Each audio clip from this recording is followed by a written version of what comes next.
Retornamos depois aí de alguns meses sem novos vídeos publicados aqui no canal. Antes de mais nada, eu gostaria de pedir a todos vocês a gentileza de me enviarem por e-mail a percepção que vocês têm desse novo design, né, desses novos elementos que eu estou adotando na apresentação de hoje, tá? Se vocês preferem esse desenho desse vídeo, ou se vocês preferem a forma mais, digamos assim, limpa, né, dos vídeos anteriores. No vídeo de hoje, nós conversaremos sobre a possibilidade de alteração de nome, mais especificamente sobre a possibilidade de alteração do prenome. Tá? E essa novidade, nós temos uma novidade que foi introduzida pela Lei Federal número 14.382 de 2022. Né? Então, é uma alteração bastante recente e muito interessante. Bom, nesse primeiro momento, o que deve ficar claro para a gente é o seguinte, que a hipótese que eu tratarei neste vídeo é apenas uma das hipóteses previstas no nosso ordenamento. Nós temos outras possibilidades de ocorrência, de ocorrências que justificam a alteração de nome. Então, por exemplo, a própria Lei dos Registros Públicos traz ali no seu artigo 57, parágrafo 7º, uma possibilidade de alteração de nome inserida ali em decorrência da Lei 9807 de 99, que é aquela lei conhecida cotidianamente como Lei de Proteção às Testemunhas. Nessa própria Lei 9807, também no seu artigo 9º, nós encontramos uma previsão específica para a alteração de nome. E também no ECA, artigo 41, parágrafo 5º, nós temos uma previsão relativa ao processo de adoção. Né? Abre-se a possibilidade de alteração também do prenome daquele que está sendo adotado. Então, a hipótese que nós trabalharemos hoje, que nós conversaremos hoje, é apenas uma das hipóteses, tá? Uma das hipóteses previstas no nosso ordenamento. Eu diria, no entanto, que é a hipótese que eu consideraria mais comum, né, no sentido de que ela não decorre de nenhum evento especial, como, por exemplo, a colaboração em investigação criminal, ou como o exemplo do ECA,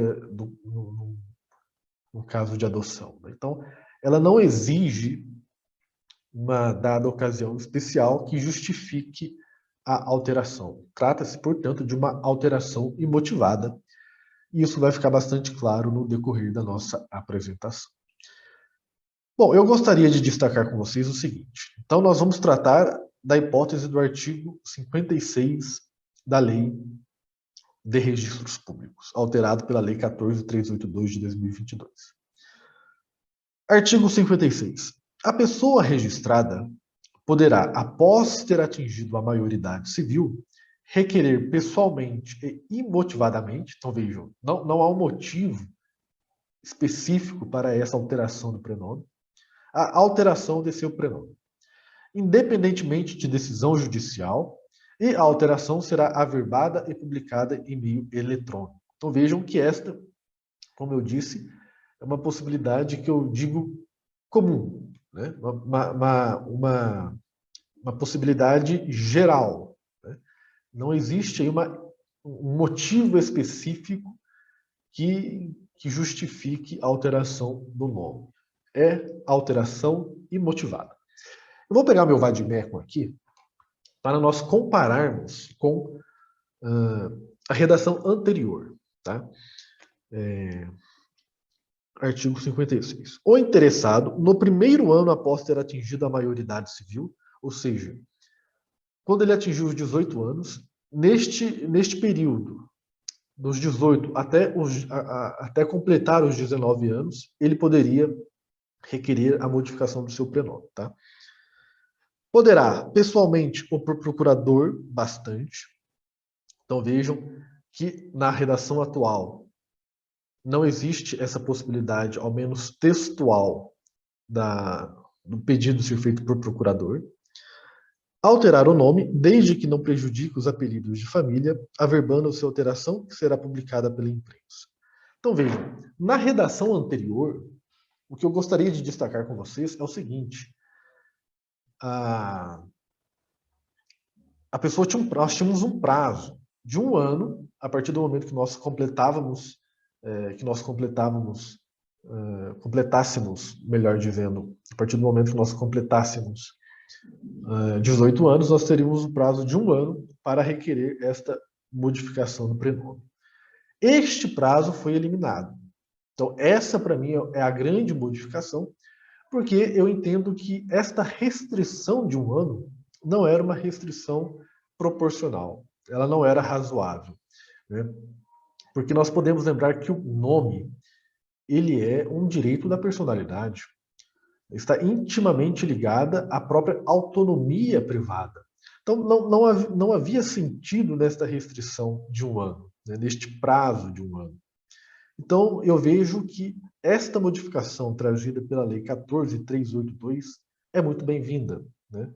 Ela estruturou melhor essa possibilidade de alteração imotivada do nome. Me parece mais condizente com a autonomia privada, própria do direito civil e própria dos direitos da personalidade, né? Como direitos integrantes do próprio direito civil. Bom, vejam também que eu destaquei aqui que esta modificação do prenome dá-se independentemente de decisão judicial. Então, ela é imotivada e não se faz necessária a autorização judicial. Destaco também, nesse primeiro momento, o parágrafo 1º. Vejamos. A alteração imotivada de prenome poderá ser feita pela via extrajudicial apenas uma vez, e sua desconstituição dependerá de sentença judicial. Então vejam, para mim, neste primeiro momento, o destaque compreende o caput e o parágrafo primeiro. E daqui nós conseguimos tirar 3 requisitos para essa modificação, tá? Para essa alteração imotivada do prenome. Primeiro, a maioridade, a pessoalidade e o ineditismo. Em relação à maioridade, pessoal, nós temos que ficar muito atentos para não confundir maioridade com capacidade. Por quê?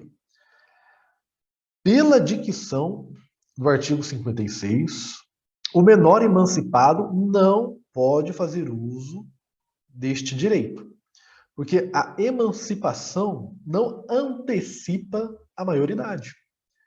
Então, o menor emancipado continua, evidentemente, menor de idade, né? Ele continua num patamar inferior, em termos de idade, àquele dos 18 anos, a partir do qual nós compreendemos a maioridade. Então, vejam, o menor emancipado, ele não atende a este requisito da maioridade. Então, salvo melhor juízo, o menor emancipado não pode fazer uso deste direito do artigo 56. Porque emancipação não confere maioridade. A maioridade vem apenas com os 18 anos completos. A pessoalidade, eu acho que já ficou bastante claro, né? Então, apenas o próprio sujeito, né, aquele interessado, pode fazer o pedido, pode requerer a alteração do seu prenome. Nós vimos, eu li para vocês aqui no Vadimeco, a redação anterior, que permitia a atuação de procurador, né? E aquilo que eu chamo de ineditismo, ou seja, pode ocorrer apenas uma vez. Então, essa modificação imotivada extrajudicialmente, ela tem que ser inédita. Ela não pode ser, ela não se admite uma segunda ocorrência. Então, ela deve ser inédita. Então, da redação do caput, né, principalmente do caput e do parágrafo 1º, nós conseguimos extrair estes 3 requisitos. Especificamente em relação ao parágrafo 1º, eu queria destacar o seguinte: nós temos um ato extrajudicial que apenas pode ser desconstituído judicialmente, tá? Isso é muito interessante, Então, a pessoa vai, realiza a alteração do seu nome, mas a desconstituição desta alteração, feita extrajudicialmente, pode ocorrer apenas com a intervenção do Poder Judiciário. Este é um ponto também muito interessante. Bom, em relação aos parágrafos 2º e 3º, eles não nos interessam para este vídeo, tá? Vejamos. A averbação de alteração de prenome conterá obrigatoriamente o prenome anterior, os números de documento de identidade, de inscrição no CPF, da Secretaria Especial da Receita Federal, do passaporte, do título de eleitor do registrado, dados esses que deverão constar expressamente de todas as certidões solicitadas. No parágrafo 3º, nós temos o seguinte: finalizado o procedimento de alteração do assento, o ofício de registro civil de pessoas naturais, no qual se processou a alteração, às expensas do requerente, comunicará o ato oficialmente aos órgãos expedidores do documento de identidade, do CPF, do passaporte, bem como ao Tribunal Superior Eleitoral, preferencialmente por meio eletrônico. Então, vejam, estes dois parágrafos, o 2º e o 3º, não têm para a gente tanta importância para esse vídeo, tá? Mas é bom nós passarmos pelas suas letras. O parágrafo 4º já é bastante interessante. Vejam, se suspeitar de fraude, falsidade, má-fé, vício de vontade ou simulação quanto à real intenção da pessoa requerente, o oficial de registro civil fundamentadamente recusará a retificação. Primeiro ponto é essa prerrogativa que o oficial tem, que me parece bastante acertada, né? Ela está bastante coerente com a própria redação da Lei de Registros Públicos, que permite faculdade semelhante ao oficial quando abre a ele a possibilidade de recusar o registro de um nome que, por exemplo, seja vexatório, né? Então, me parece que neste campo andou bem o legislador e manteve aí uma coerência com o texto legal alterado. Agora, na primeira parte nós temos, se suspeitar de fraude, falsidade, má-fé, vício de vontade ou simulação. Vejam, a fraude, a falsidade e a má-fé são vícios de vontade, né? Então, o legislador ele podia simplesmente se suspeitar de vício de vontade ou simulação quanto à real intenção da pessoa requerente, o oficial de registro civil fundamentadamente recusará a retificação. Seria, me parece, uma redação muito mais clara, né? Porque a fraude, falsidade e má-fé são vícios de vontade. Então, ele é uma redação, salvo engano, analógica, né? Então, você expõe o gênero e depois vai especificando. Então, mas, enfim, evidentemente isso não macula a redação, não prejudica o entendimento, mas apenas é um apontamento de que ela poderia ser melhor, né? E eu explico esta questão dos vícios de vontade, né, fazendo ali uma menção ao Código Civil. Vejam, o que eu acabei de dizer, fraude, falsidade, má-fé, vício de vontade ou simulação, nós encontramos estes conceitos, muito bem delineados, aliás, no Código Civil.